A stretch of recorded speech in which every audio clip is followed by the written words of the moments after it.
Hello learners.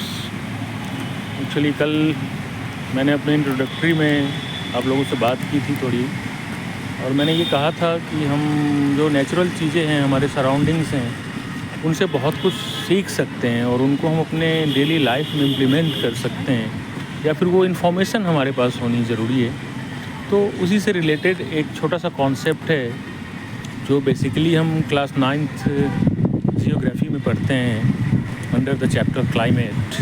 ठीक है, एक कॉन्सेप्ट है, हम कभी सोच सकते हैं कि क्यों जो कंट्रीज़ लाइक जो कोस्टल एरियाज़ हैं हमारे, जो कोस्ट के नज़दीक जो भी शहर हैं हमारे, हम चलो एज फॉर एग्ज़ाम्पल हम मुंबई का एग्ज़ाम्पल लेते हैं, तो मुंबई का टेम्परेचर क्यों मॉडरेट रहता है, बहुत ज़्यादा सर्दी या बहुत ज़्यादा गर्मी वहाँ नहीं पड़ती है।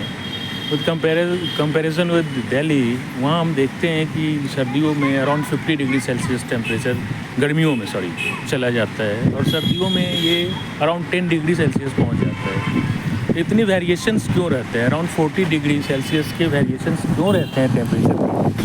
उस चीज़ को हम थोड़ा सा समझ सकते हैं अगर, तो उसके पीछे जो रीज़न है, एक टर्म है क्लास 9th, जैसा मैंने बोला जियोग्राफी में एक क्लाइमेट चैप्टर में, land breeze and sea breeze. अब क्या है, सपोज़ मैं एक वाटर बॉडी के बगल में खड़ा हूँ, हम मानते हैं ये एक वाटर बॉडी है, एक समंदर है, सी है। इन टर्म्स ऑफ मुंबई हमने ले लिया, ये अरेबियन सी है, और ये मैं मुंबई के बीच पे लैंड एरिया पे खड़ा हूँ। अब दिन में क्या होता है कि धूप आपके सामने, आप सूरज देख सकते हो, सूरज दिखेगा आपको दिन में। ये सूरज अब लैंड पे भी और सी पे भी दोनों जगह ये सूरज की किरणें आ रही हैं, बट कंपैरेटिवली लैंड जल्दी गर्म होता है, ज़्यादा गर्म होता है रेदर देन सीज। तो क्या होता है, जैसे जैसे लैंड गर्म होता जाता है, हाई टेम्परेचर के कारण यहाँ से कन्वेक्शनल करेंट्स उठती हैं, और फिर ये लो प्रेशर का एरिया बन जाता है। और लो प्रेशर का एरिया बनने से हम जानते हैं कि wind moves from high pressure to low pressure. तो वहीं पे उसी टाइम में जो समंदर, जो वाटर बॉडीज़ के अंदर है, जहाँ पे टेम्परेचर कम है with comparison with land, so यहाँ पे हाई प्रेशर का जोन है। So the wind starts moving from high pressure to low pressure, means from water body to land area, and so its sea breeze starts in day time.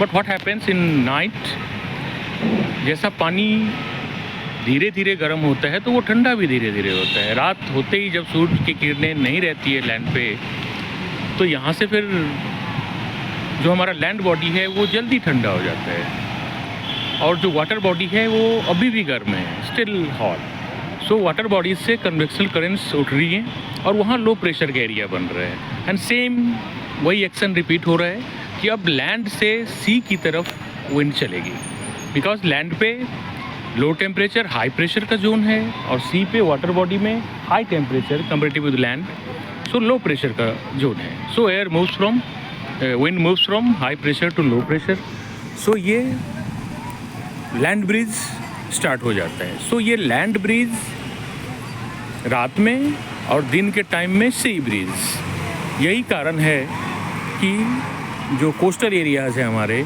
वो moderate temperature रहते हैं, बहुत ज़्यादा गर्मी या बहुत ज़्यादा सर्दी नहीं रहती है।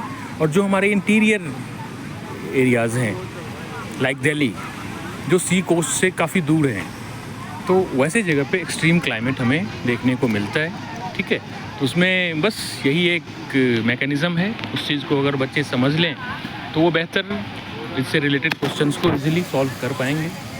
उम्मीद करता हूँ ये आपको सही लगेगा। कुछ हो तो सब्सक्राइब करके कमेंट कर सकते हैं आप, और अगले कॉन्सेप्ट के लिए फिर हम लोग बात करेंगे नेक्स्ट टाइम। चलो, all the best, thank you.